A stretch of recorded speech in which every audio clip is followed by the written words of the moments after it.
Hello friends, once again you all are welcome to the world of physics by K.H. Goyal. આગળના લેક્ચરની અંદર આપણે એસી પરિપથમાં અવરોધ માટેની વાત કરી હતી, જેની અંદર અવરોધમાં એસી વોલ્ટેજને લાગુ પાડેલો હતો અને જેના પરિણામમાં આપણને કેટલીક વાતો મળેલી હતી, જેને એક વખત ફરીથી યાદ કરી લઈએ. માત્ર અવરોધ ધરાવતો પરિપથ, તો માત્ર અવરોધ ધરાવતા પરિપથ માટે વોલ્ટેજ અને પ્રવાહ કડામાં સમાન હોય. જ્યારે વોલ્ટેજ મહત્તમ ત્યારે પ્રવાહ મહત્તમ, જ્યારે વોલ્ટેજ શૂન્ય ત્યારે પ્રવાહ શૂન્ય. ત્યારબાદ અર્ધ આવર્તન માટે સરેરાશ વોલ્ટેજ 2Vm બાય પાઈ જેટલો થાય, તે પણ આપણે આગળના લેક્ચરની અંદર સાબિત કરેલું હતું. હવે આજના લેક્ચરમાં આપણે એસી વોલ્ટેજ જો ઇન્ડક્ટરને લાગુ પાડીએ તો પરિણામ શું મળે તેની આપણે ચર્ચા કરીશું. તો સૌપ્રથમ શરૂઆત કરશું ઇન્ડક્ટરથી. મતલબ ઇન્ડક્ટર સાથે એક એસી વોલ્ટેજ જોડેલો હોય તો ત્યાં કિર્ચોફના બીજા નિયમથી આપણે શરૂઆત કરીશું અને વોલ્ટેજ અને પ્રવાહના સમીકરણ મેળવી તેમની વચ્ચેનો કડા તફાવત મેળવશું. તો સૌથી પહેલા શરૂઆત કરીએ એક એસી વોલ્ટેજની એક સરળ પરિપથથી કે જેની અંદર એક ઇન્ડક્ટરને એસી વોલ્ટેજ સાથે જોડેલું હોય.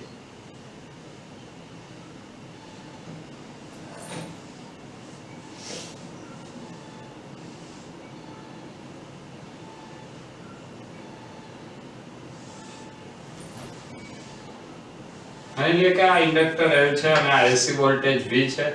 એસી વોલ્ટેજ નું આપણે સમીકરણ ઓલરેડી લખેલું છે, V Vm sin omega t, જ્યાં ઓમેગા એ કોણીય આવૃત્તિ અને Vm એટલે કે મહત્તમ વોલ્ટેજ. તો સૌપ્રથમ થિયરીની શરૂઆત કરીએ. એની પહેલા એક વાત અહીંયા હું તમને કહી દઉં. આપણી પાસે એક સૂત્ર છે, એ સૂત્ર છે V Vm sin omega t.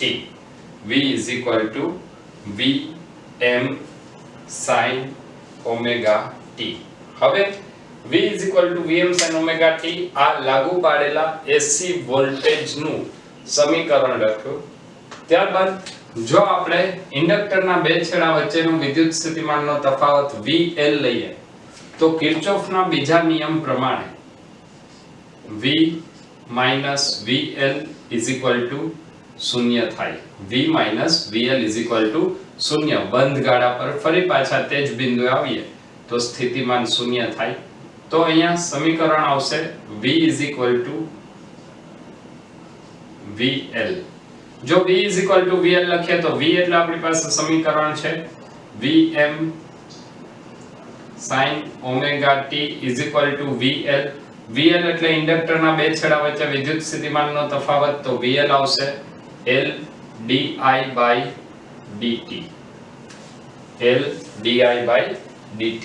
આ L di by dt સમીકરણ એ આગળનું ચેપ્ટર નંબર 6 માંથી આપણે લખેલું છે, જેની અંદર આપણે આ સમીકરણ મેળવેલું છે epsilon L di by dt અથવા L epsilon by di by dt. આત્મપ્રેરકત્વના સૂત્ર ઉપરથી આપણે આ લખેલું છે. ઇન્ડક્ટરના બે છેડા વચ્ચેનો voltage VL L di by dt. જો આની અંદર L ને આપણે સામે લઈ લઈએ તો હવે સમીકરણ આવશે di by dt Vm by L sin omega t. di by dt Vm by L sin omega t. એક કામ કરીએ, આપણે dt ને સામે જવા દે. dt ને સામે જવા દેશું તો અહીંયા આવશે di ઓકે. અહીંયા હું પ્રવાહને એસી પ્રવાહ છે જેનું મૂલ્ય સમય સાથે સતત બદલે છે, તો હું પ્રવાહને સ્મોલ i વડે દર્શાવું છું. સ્મોલ i વડે દર્શાવો, કેપિટલ I વડે એમાં કોઈ ફેર પડતો નથી. માત્ર NCERT ની બુકમાં અહીંયા સ્મોલ i વડે લખેલું છે, તો મેં અહીંયા પ્રવાહને સ્મોલ i વડે લખેલો છે. di vm by l sin omega t dt. હવે જો આપણે di નું સંકલન કરીએ તો આપણને કુલ પ્રવાહ i મળશે. તો હવે કુલ પ્રવાહ i મેળવવા માટે આપણે di નું સંકલન કરશું. તો di નું સંકલન આવશે i, એટલે i સંકલનમાં di સંકલનમાં vm by l sin omega t dt. તો અહીંયા આવશે i vm by l અચળ છે, સંકલનની બહાર આવશે, સંકલનમાં sin omega t dt.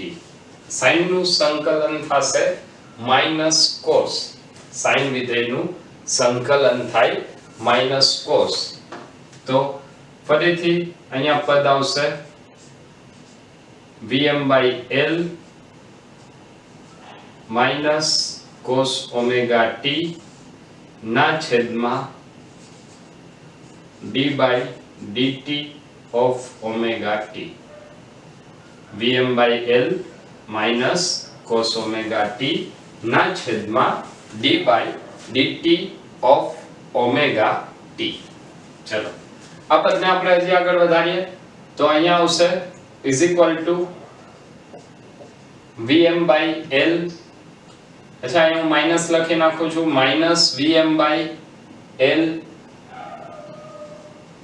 cos omega t divide by d by dt of omega t, એટલે ઓમેગા.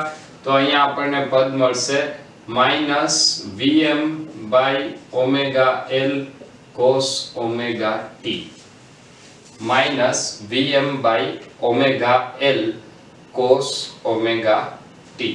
હવે આ આપણને સૂત્ર મળ્યું i નું. આ સૂત્રને હજી થોડું વ્યવસ્થિત રીતે લખીએ તો થોડો એવો મેથેમેટિકલ કન્સેપ્ટ અહીંયા હું યુઝ કરું છું. એ મેથેમેટિકલ કન્સેપ્ટ છે આપણી પાસે cos θ અને sin θ નું સૂત્ર છે. sin θ બરાબર cos 90 minus θ અને cos θ બરાબર sin 90 minus θ. તો અહીંયા હું લખીશ, સૌથી પહેલા cos omega t થી શરૂઆત કરીશ. cos omega t is equal to શું આવશે? cos omega t is equal to sin 90, 90 मतलब pi by 2 minus theta એટલે omega t. આ cos omega t બરાબર આવ્યું. જો હું બંને બાજુ જો આમાંથી માઈનસ કોમન કાઢી લઉં, sin વિધેયમાં માઈનસ કોમન કાઢીએ તો બાર માઈનસ આવશે, તો અહીંયા આવશે omega t minus pi by 2. કેના બરાબર આવશે? cos omega t બરાબર. હવે બંને બાજુ હું માઈનસ વડે ગુણી નાખું છું તો મને ફાઇનલ આન્સર મળશે cos omega t is equal to sin omega t minus pi by 2. cos omega t minus cos omega t is equal to sin omega t minus pi by 2. તો અહીંયા હું minus cos omega t ની કિંમત મૂકી દઉં છું એટલે મને હવે સમીકરણ મળશે I is equal to vm by omega l sin omega t minus pi by 2. સૌથી પહેલા તો આ સમીકરણ શું દર્શાવે છે એની આપણે વાત કરીએ.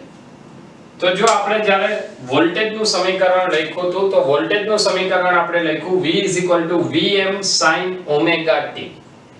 જો voltage v vm sin omega t હોય આનો મતલબ એવો થાય કે વોલ્ટેજ એ સાઇન વિધેય ઉપર આધાર રાખે છે. જ્યારે આપણે ગણતરી કરીને જ્યારે પ્રવાહનું સમીકરણ મેળવ્યું તો પ્રવાહનું સમીકરણ મેળવ્યું cos omega t ના સ્વરૂપનું. મતલબ કઈ વસ્તુ ક્યારે વધે છે અને ક્યારે ઘટે છે જો એ આપણે ચેક કરવું હશે તો ત્યાં બંને વિધેય બંને સૂત્ર એક જ વિધેયના હશે તો એ સરળતા રહેશે. એટલે સૌથી પહેલા મેં અહીંયા શું ચેન્જ કર્યો તો જે પ્રવાહનું આપણને cos વિધેયનું સૂત્ર મળતું હતું એને આપણે શેમાં જોતું હતું? sin વિધેયમાં. તો પ્રવાહનું cos નું સૂત્ર sin માં ફેરવ્યું. sin માં ફેરવ્યું એટલે આપણને એક પરિણામ મળ્યું એ પરિણામ કંઈક એવું દર્શાવે છે કે I is equal to Vm upon omega L sin omega t minus pi by 2. જો આ સમીકરણને વોલ્ટેજના સમીકરણ સાથે આપણે સરખાવીએ, પ્રવાહના સમીકરણને વોલ્ટેજના સમીકરણ સાથે આપણે જો સરખાવીએ તો સૌથી પહેલા તો પ્રવાહનું સમીકરણ હોવું જોઈએ I is equal to Im. I is equal to Im sin omega t minus pi by 2. જો I is equal to Im sin omega t minus pi by 2 લખીએ તો Im બરાબર શું લેવું પડે? Im બરાબર Vm upon omega L. જો Im બરાબર Vm upon omega L લખીએ તો આ સમીકરણ કંઈક એવું દર્શાવે છે કે નોર્મલી આપણું સમીકરણ શું હોવું જોઈએ? તો ઓહમનો નિયમ એવું કહે છે I is equal to V upon R. I મતલબ એમ્પિયર માં હોય તો V upon R. V upon R એટલે આ જે ઓમેગા L છે એ ઓમેગા L માટે સંજ્ઞા વપરાય છે XL અને એને આપણે કહેશું ઇન્ડક્ટરનો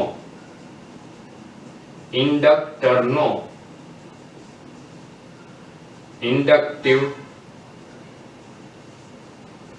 રિએક્ટન્સ. ઇન્ડક્ટરનો ઇન્ડક્ટિવ રિએક્ટન્સ અને જેનો એકમ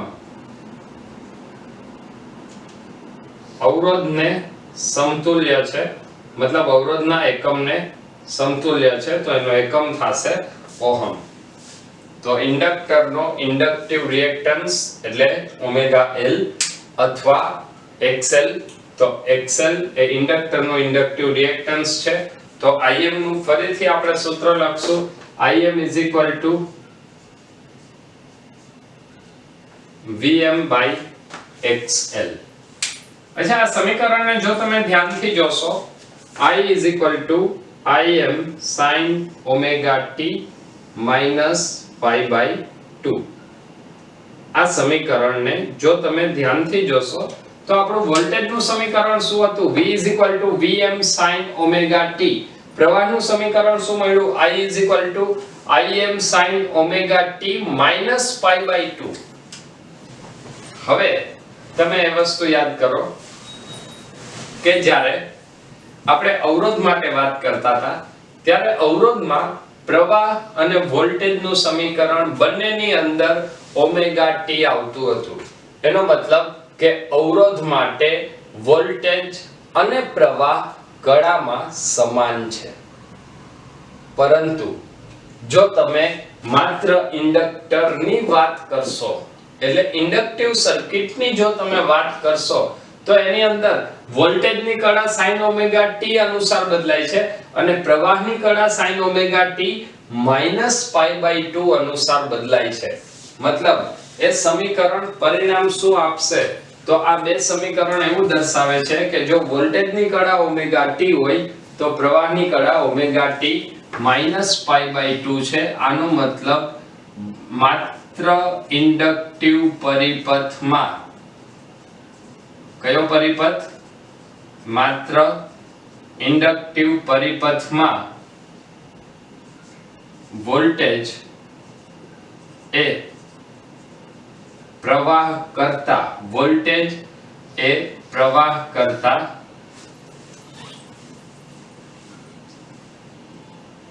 કળામાં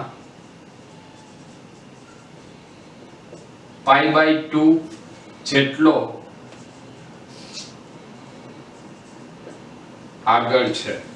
વોલ્ટેજ એ કળામાં પ્રવાહ કરતા પાઈ બાય 2 જેટલો આગળ છે.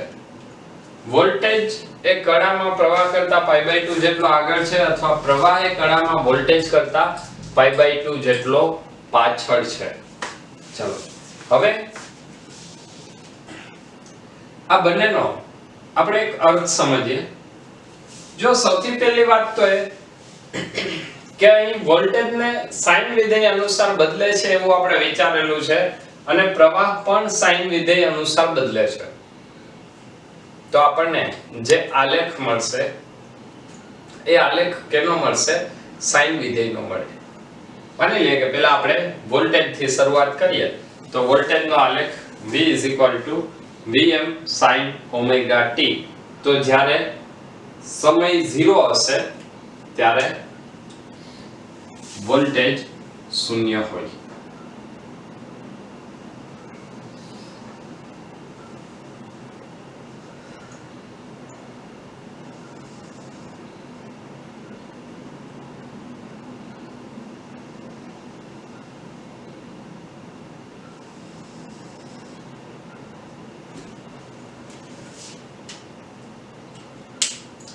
સૌથી પહેલા sin વિધેયને આપણે યાદ કરીએ તો sin વિધેયનો આલેખ sin 0 0 sin 90 1 મતલબ 0 થી લઈ અને 1 સુધી બદલશે. ફરી પાછું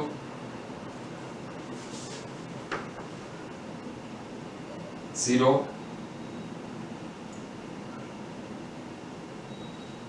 1 ફરીથી 0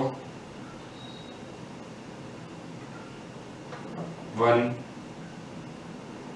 0 1 0 -1 1 0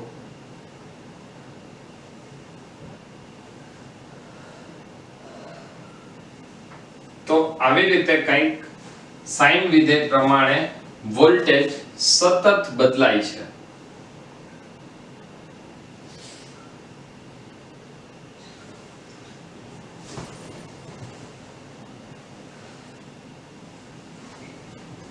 આપણે જો વોલ્ટેજ નો આલેખ દોરીએ તો વોલ્ટેજ સાઇન વિધેય પ્રમાણે સતત બદલાય છે.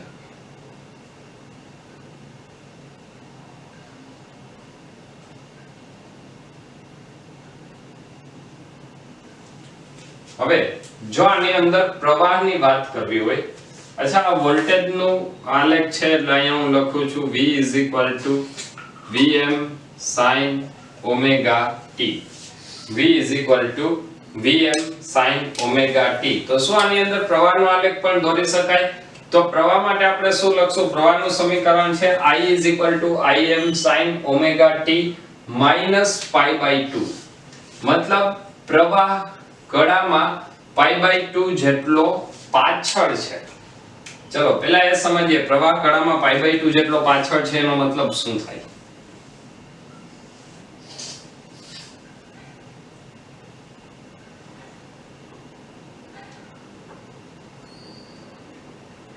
માની લે કે આ વોલ્ટેજ છે. વોલ્ટેજ જ્યારે અહીંયા છે ત્યારે પ્રવાહ કડામાં π/2 જેટલો પાછળ છે.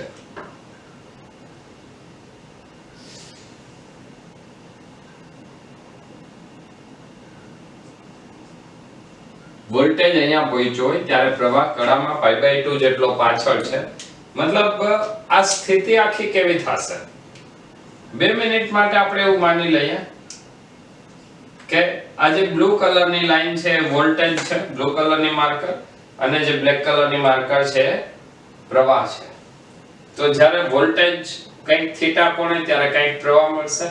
માની લઈએ કે જ્યારે વોલ્ટેજ શૂન્ય છે ત્યારે પ્રવાહ કેટલો છે?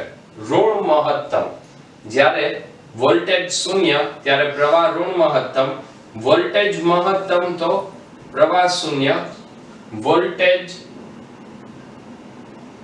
ઋણ મહત્તમ તો પ્રવાહ મહત્તમ. આનો મતલબ એવો થાય કે જો અહીંયા આપણે આલેખ દોરશું તો જ્યારે વોલ્ટેજ 90 ઉપર પહોંચે છે, મતલબ વોલ્ટેજ મહત્તમ થાય ત્યારે પ્રવાહ શૂન્ય થાય છે. તો વોલ્ટેજ મહત્તમ થયો ત્યારે પ્રવાહ શૂન્ય. જ્યારે વોલ્ટેજ 0 હતો ત્યારે પ્રવાહ ઋણ મહત્તમ આવશે. વોલ્ટેજ 0 ત્યારે પ્રવાહ આવશે ઋણ મહત્તમ. ત્યારબાદ ફરીથી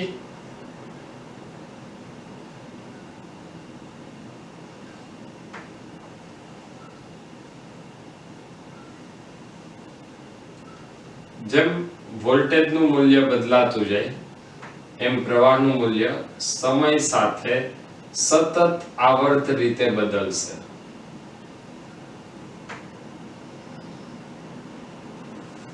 અહીં એક બે વાત તમારે ધ્યાનમાં રાખવાની છે, એ હું તમને પહેલા કહી દઉં છું. I is equal to Im sin omega t minus pi by 2. જો આલેખની રીતે આપણે સમજીએ તો જ્યારે વોલ્ટેજ ઓમેગા t એ છે ત્યારે પ્રવાહ કેટલો હતો? Omega t minus pi by 2. જ્યારે વોલ્ટેજ મહત્તમ થાય છે ત્યારે પ્રવાહ કેટલો થયો? શૂન્ય. એટલે જો વોલ્ટેજ મહત્તમ ત્યારે પ્રવાહ શૂન્ય. વોલ્ટેજ 0 થયો તો પ્રવાહ મહત્તમ થયો. આ વોલ્ટેજ 0 તો પ્રવાહ મહત્તમ. ત્યારબાદ વોલ્ટેજ ઋણ મહત્તમ. વોલ્ટેજ ઋણ મહત્તમ તો પ્રવાહ કેટલો આવશે? પ્રવાહ શૂન્ય. અને જો વોલ્ટેજ શૂન્ય તો પ્રવાહ ઋણ મહત્તમ. મતલબ અહીંયા જો તમારે કડા તફાવત દર્શાવવો હોય તો એ કડા તફાવત તમારે ક્યાં દર્શાવવો જોઈએ? કોઈ પણ બે ઉપરથી નીચે જતા અથવા નીચેથી ઉપર જતા વોલ્ટેજ અને પ્રવાહના સમય વચ્ચેનો તફાવત એ આવશે કડા તફાવત. ચલો બીજી એક વાત અહીંયા તમને એ કહી દઉં કે આ લાઈન છે એ લાઈનને તમારે આલેખમાં ક્યાં સુધી આગળ લઈ જાવી? તો આ વોલ્ટેજ અત્યારે ક્યાં છે? 0 થી 90 ની વચ્ચે. જો વોલ્ટેજ અત્યારે 0 થી 90 ની વચ્ચે હોય તો અહીંયા 0 થી 90 ની વચ્ચે અને પ્રવાહનું પણ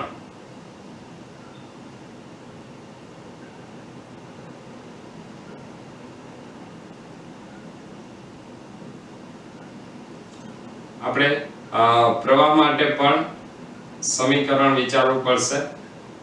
તો વોલ્ટેજનું મૂલ્ય 0 થી 90 ની વચ્ચે મતલબ પહેલા ચરણમાં, ત્યારે પ્રવાહ ક્યાં હતો?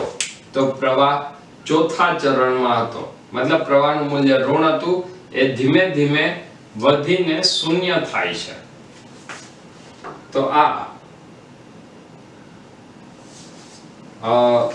વોલ્ટેજની અને પ્રવાહના કડા તફાવતની વાત કરી.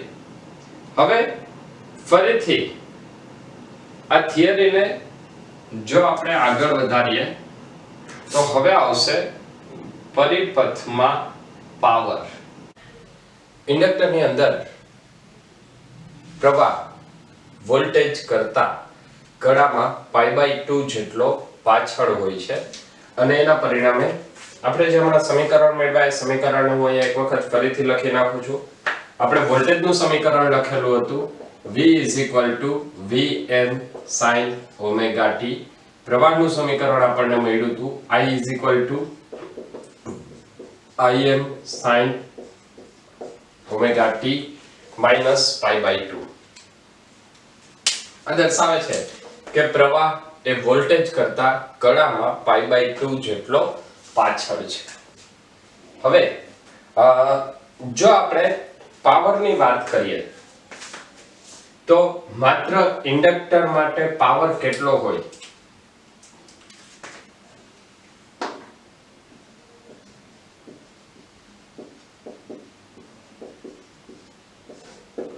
તો પાવરનું આપણી પાસે સૂત્ર છે P. ઇન્ડક્ટરની વાત કરીએ છીએ એટલે હું લખું છું PL = I × V. P = I × V. અહીંયા I અને V બંનેના સમીકરણ આપણી પાસે છે તો હું અહીંયા કિંમત મૂકી દઈશ. I એટલે Im sin omega t minus π/2 અને Vm sin omega t. Im sin omega t minus π/2 એટલે એને લખાય Im sin omega t minus π/2 એટલે એ થશે cos omega t. Vm sin omega t. હવે આપણી પાસે એક સૂત્ર છે 2 sin theta cos theta હોય તો એને લખાય sin 2 theta.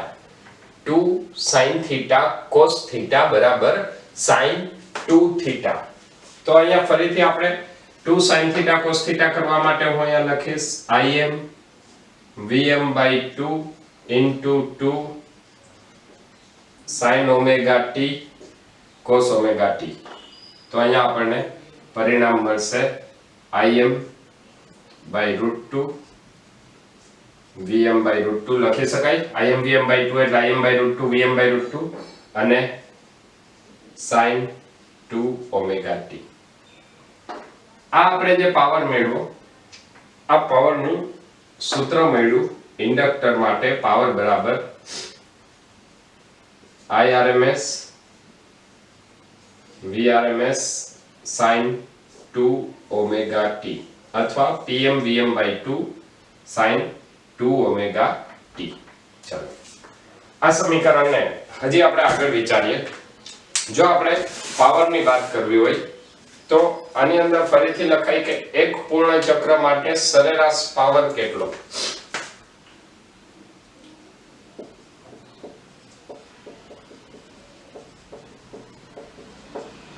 એક પૂર્ણ ચક્ર માટે સરેરાશ પાવર. તો એક પૂર્ણ ચક્ર માટે જો સરેરાશ પાવરની વાત કરીએ તો એના માટે આપણને હવે સૂત્ર મળશે સરેરાશ power PL = Irms Vrms sin 2 omega t.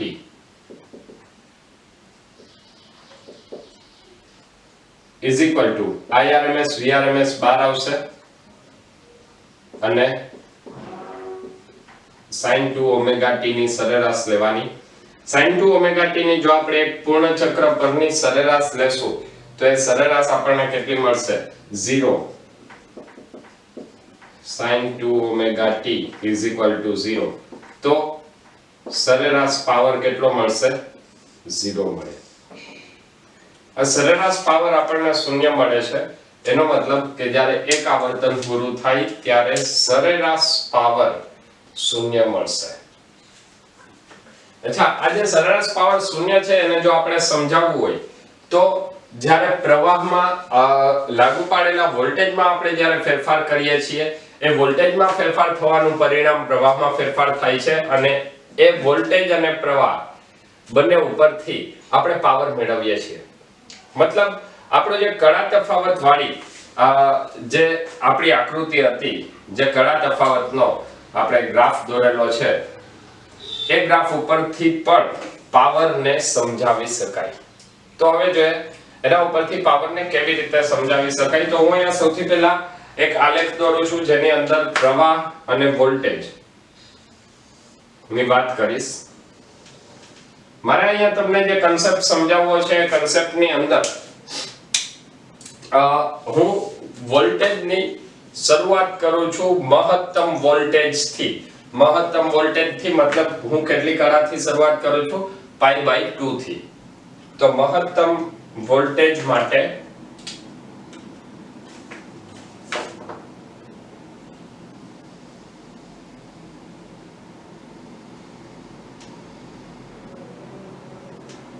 આપણને આલેખ કંઈક આવા સ્વરૂપનો મળશે.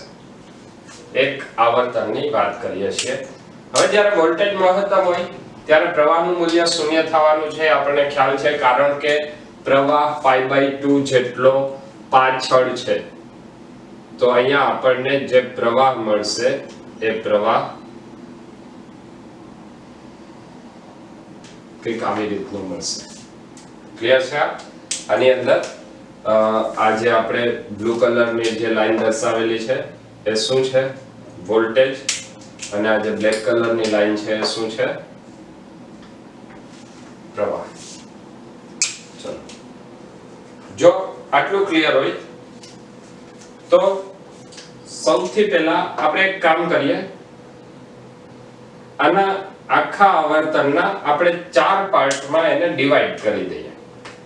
સમગ્ર આવર્તનને હું 4 પાર્ટમાં ડિવાઈડ કરી દઉં છું, એટલે એક આવર્તકાળના હું 4 ભાગ કરું છું.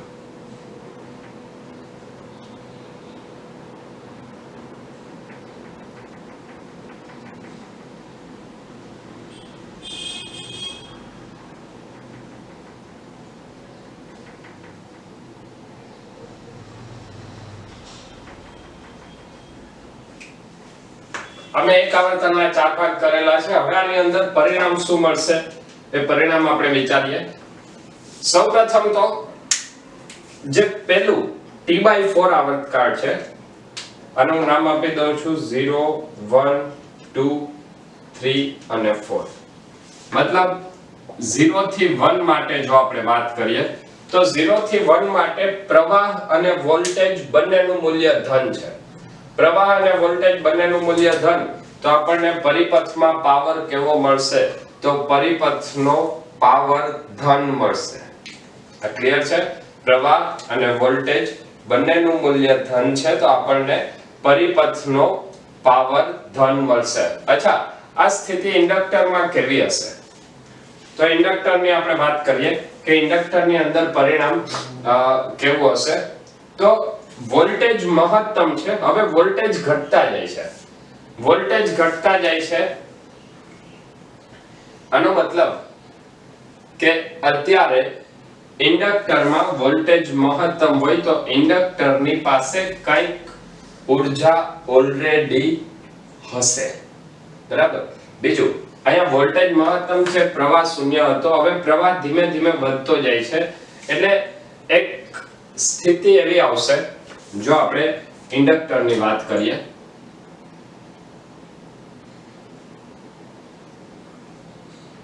માની લે કે આ ઇન્ડક્ટર છે અને આ ઇન્ડક્ટર માંથી મારે આ દિશામાં પ્રવાહ પસાર કરવો છે. પહેલી વખત હું માની લઉં છું કે આ ઇન્ડક્ટરમાં આ દિશામાં પ્રવાહ પસાર થાય છે. ઇન્ડક્ટરમાં આ દિશામાં પ્રવાહ પસાર થાય છે, એનો મતલબ શું થાય?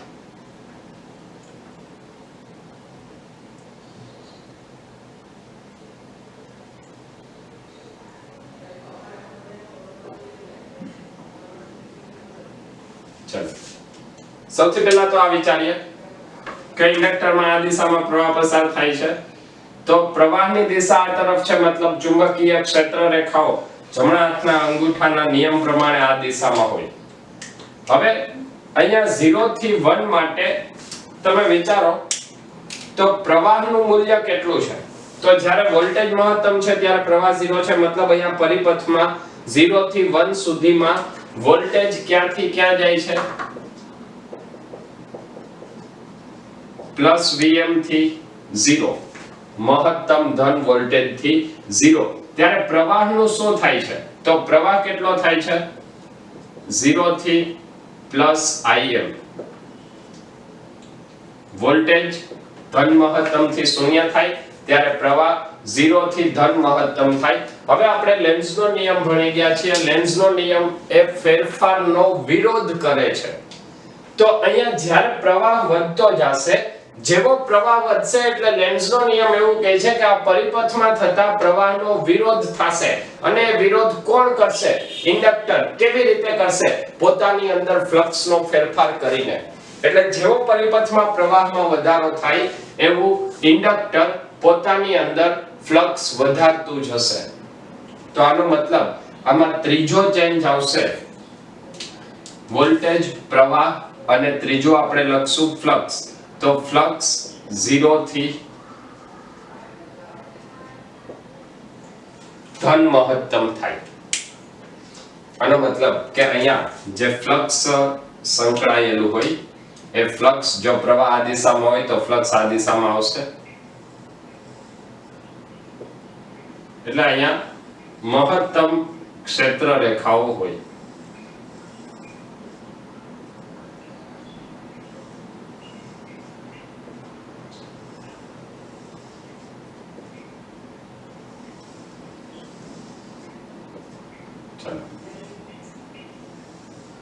ક્લિયર છે આટલું? તો આપણે પહેલાની અંદર વાત કરી, પહેલા 1/4 પાર્ટ ની અંદર આવો ચેન્જ હશે. હવે હું વાત કરું છું 2 થી 3 માટે. 2 થી 3 માટેની સ્થિતિ શું? તો અત્યારે વોલ્ટેજ 2 ઉપર વોલ્ટેજ કેવો છે? 0. હવે શું થાય છે? વોલ્ટેજ ઘટતો જાય છે. તો સૌથી પહેલા વોલ્ટેજ માટે વાત કરીએ તો વોલ્ટેજ માટે 0 થી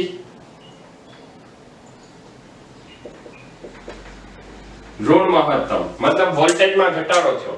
આ સ્થિતિમાં પરિપથમાં પ્રવાહમાં શું ફેરફાર થયો? પ્રવાહ મહત્તમ થી શૂન્ય થાય છે. પ્રવાહ ધન મહત્તમ થી શૂન્ય થાય છે. પ્રવાહ જ્યારે ધન મહત્તમ થી શૂન્ય થાય મતલબ પરિપથમાં પ્રવાહ ઘટે છે. અને જો પરિપથમાં પ્રવાહ ઘટે તો લેન્ઝનો નિયમ આનો ફરીથી વિરોધ કરશે. વિરોધ કરશે એટલે શું? જે પરિપથમાં પ્રવાહ ઘટે છે એ પ્રવાહ પોતે આપવાની ટ્રાય કરશે ને એ કોણ કરે? ઇન્ડક્ટર કરશે. અને જો ઇન્ડક્ટર પરિપથમાં પ્રવાહ આપે એનો મતલબ હવે એની સાથે સંકળાયેલું ફ્લક્સ ઘટતું જાય. ક્લિયર છે? તો અહીંયા એક વાત આપણે હજી લખી શકીએ. એ આવશે ઇન્ડક્ટરમાં ચુંબકીય ઊર્જા UM કેટલું થયું? 0 થી ધન મહત્તમ. ચુંબકીય ઊર્જા 0 થી ધન મહત્તમ થઈ. અહીંયા ફ્લક્સ કેટલું થશે? તો ફ્લક્સ ધન મહત્તમ થી ફરી પાછું ઘટતું ઘટતું શૂન્ય થશે. ફ્લક્સ ઘટતું ઘટતું શૂન્ય થશે ત્યારે એની ચુંબકીય ઊર્જા પણ ધન મહત્તમ થી શૂન્ય થાય. ચુંબકીય ઊર્જા ધન મહત્તમ થી શૂન્ય થાય. આ સ્થિતિમાં હવે હજી ફ્લક્સની દિશા એની જ છે પરંતુ એ દિશા ઘટતી જાય છે. એ દિશા ઘટતી જાય છે એટલે આની અંદર તમને ફેરફાર શું જોવા મળશે? આ જે ફ્લક્સ હતું એ ફ્લક્સ ઘટશે. પ્રવાહની દિશામાં હજી પણ કોઈ ફેરફાર જોવા મળતો નથી. અહીંયા સુધી બંનેમાં પ્રવાહની દિશા સેમ રહેશે, માત્ર ફ્લક્સમાં ફેરફાર થયો. ફ્લક્સમાં ફેરફાર થયો એની અંદર અહીંયા વોલ્ટેજ વધતા હતા તો ફ્લક્સ વધતું ગયું. હવે વોલ્ટેજ ઘટે છે એટલે ફ્લક્સ આની અંદર ઘટતું જશે. તો આના પછીની એક એવી જ આકૃતિ આવશે જેની અંદર આપણે ઓછી ફ્લક્સ દર્શાવીને આકૃતિ દોરશું. એ આકૃતિ હું અહીંયા દોરતો નથી. ચલો ક્લિયર છે? હવે વાત કરીએ 3 થી 4 માટે. તો 3 થી 4 માટે વોલ્ટેજમાં શું ફેરફાર થાય છે? 3 થી 4 માં વોલ્ટેજ ઋણ મહત્તમ થી શૂન્ય થાય છે. વોલ્ટેજ ઋણ મહત્તમ થી શૂન્ય. ત્યારે પ્રવાહમાં શું ફેરફાર થયો? તો પ્રવાહ 0 થી ઋણ મહત્તમ.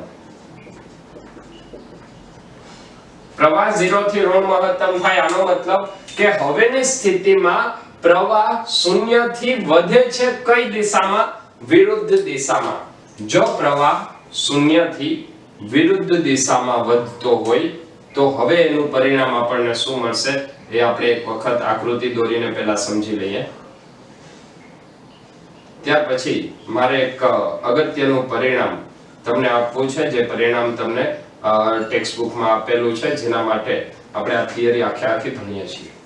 જો હવે અહીંયાથી ત્રીજા આવર્તનમાં શું ફેર પડશે?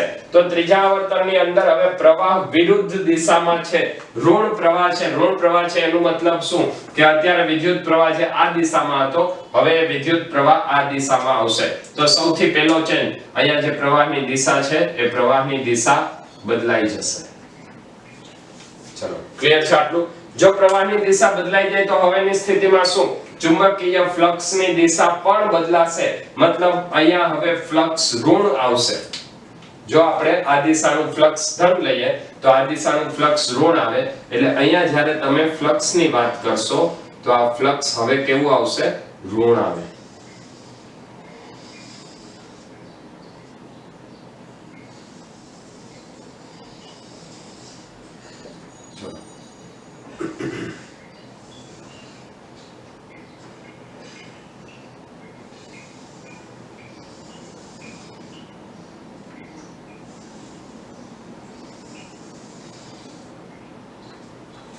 હવે અહીંયા જે ફ્લક્સ છે એ ફ્લક્સ ઋણ મળે છે. તો સૌથી પહેલા આપણે ફ્લક્સ માટે વાત કરીએ. જો ફ્લક્સ કેવી રીતે ઋણ મળ્યું તો અહીંયા તમે જોશો તો ફ્લક્સ કેટલું થયું? મહત્તમ થી 0. હવે અહીંયા ફ્લક્સ ફરી પાછું 0 થી ઋણ મહત્તમ થશે ને ફ્લક્સ 0 થી ઋણ મહત્તમ તો ચુંબકીય ઊર્જા પણ 0 થી ઋણ મહત્તમ થાય. ચુંબકીય ઊર્જા 0 થી ઋણ મહત્તમ થશે. અને હવે જો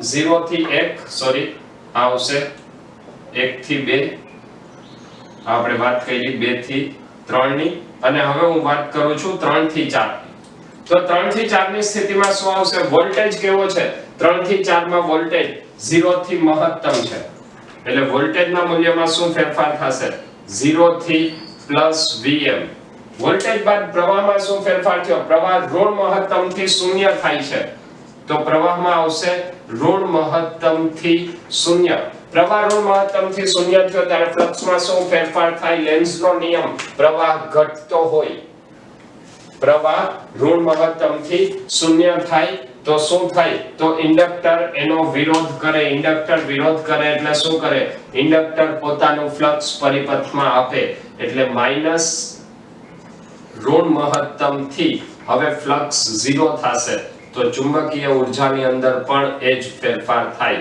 શું ફેરફાર થશે ઋણ મહત્તમ થી 0 થાય અચ્છા આ બધા ભાગનું જો આપણે એક કોમન પરિણામ લઈએ તો અહીંયા બે વસ્તુ મળશે એક આવશે ફ્લક્સ અને બીજું આવશે પાવર ફ્લક્સ ની જો તમે વાત કરો તો જેમ વિદ્યુત પ્રવાહ બદલાય છે એમ ફ્લક્સ અને ચુંબકીય ઊર્જા બદલાય છે તો અહીંયા હું હજી એક આલેખ આની અંદર એડ કરું છું એ હું દોરીશ flux no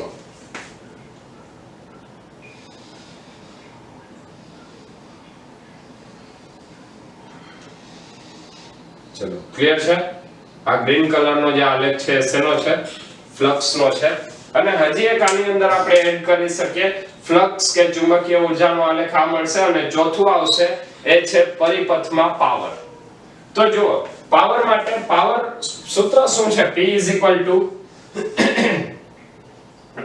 sorry P I × V અહીંયા I અને V બંને ધન છે પેલા 1/4 ચક્રમાં I અને V બંને ધન તો પાવર ધન હશે તો અહીંયા જે આપણને પાવર મળશે એ પાવર ધન મળશે બીજા ચક્રમાં જો તમે જોશો તો પ્રવાહ અને વોલ્ટેજ પ્રવાહ ધન મહત્તમ થી 0 વોલ્ટેજ 0 થી ઋણ મહત્તમ તો ત્યાં તમને પાવર કેવો મળશે ત્યાં આપણને પાવરનું મૂલ્ય ઋણ મળે એટલે બીજા ચક્રમાં પાવર ઋણ મળે ત્રીજા ચક્રમાં વોલ્ટેજ પણ ઋણ છે અને પ્રવાહ પણ ઋણ છે વોલ્ટેજ ઋણ અને પ્રવાહ ઋણ એનો મતલબ હવે આપણને પાવર કેવો મળે પાવર મળશે ધન અને ચોથા ચક્રમાં વોલ્ટેજ ધન અને પ્રવાહ ઋણ વોલ્ટેજ ધન અને પ્રવાહ ઋણ તો ત્યાં આપણને પાવર કેવો મળશે ઋણ મળશે તો આ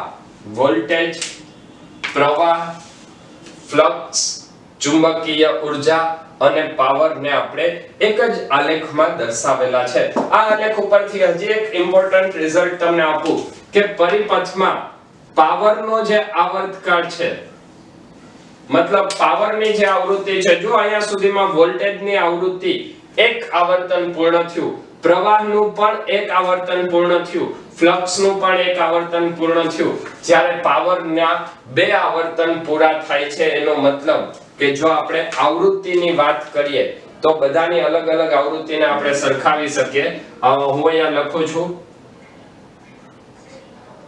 પ્રવાહની આવૃત્તિ બરાબર વોલ્ટેજની આવૃત્તિ બરાબર ફ્લક્સની આવૃત્તિ બરાબર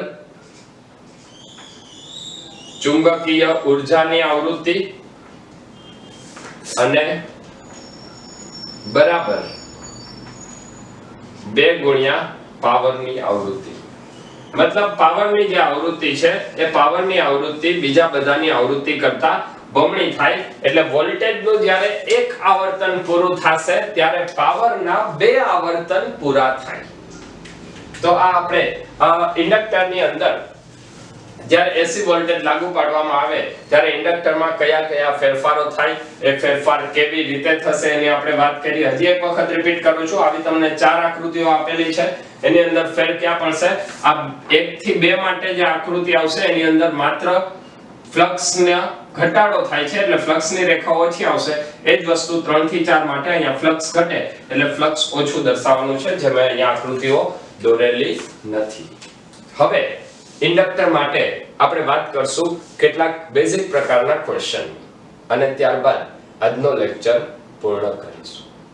માત્ર ઇન્ડક્ટરને લાગુ પાડેલા વોલ્ટેજ એસી વોલ્ટેજ પરથી કેટલાક બેઝિક ક્વેશ્ચન્સ છે.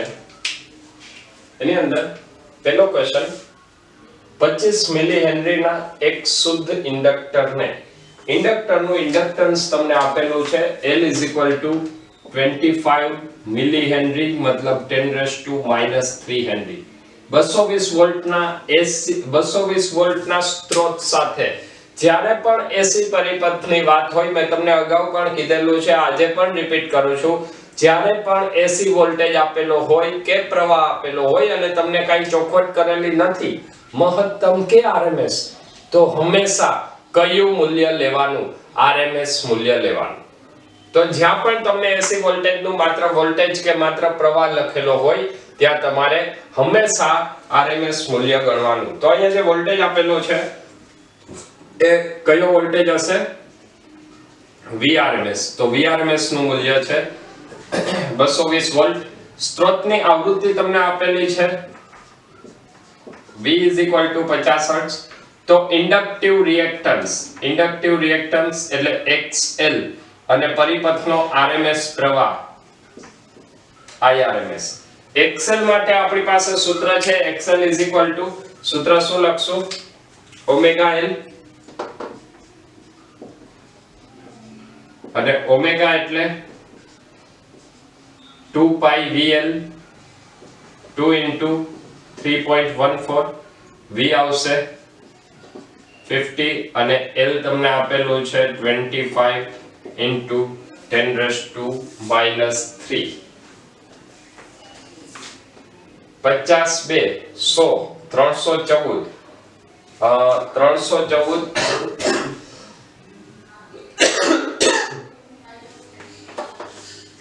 50 2 100 ગુણ્યા 10⁻³ એટલે આવશે 0.1 અને આને લખાય 25 ગુણ્યા 0.314 એટલે એ લગભગ આવશે 7.85 ઓહમ.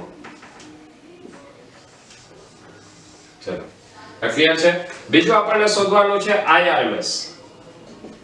તો IRMS નું સૂત્ર શું આવશે? IRMS નું સૂત્ર આવે I = V/R પરથી VRMS/R. R એટલે અહીંયા શું આવે? XL. તો VRMS કેટલું આપેલું છે? VRMS આપણને આપેલું છે 220 વોલ્ટ ના છેદમાં XL આપણને મળ્યું 7.85. તો 220 ના છેદમાં 7.85 એ આવશે લગભગ 28. તો IRMS = 28.03 એમ્પિયર. અહીંયા હું ડાયરેક્ટ જવાબ લખી નાખું છું. એ જવાબ તમે કેલ્સીમાં ગણતરી કરીને ગોતી શકશો.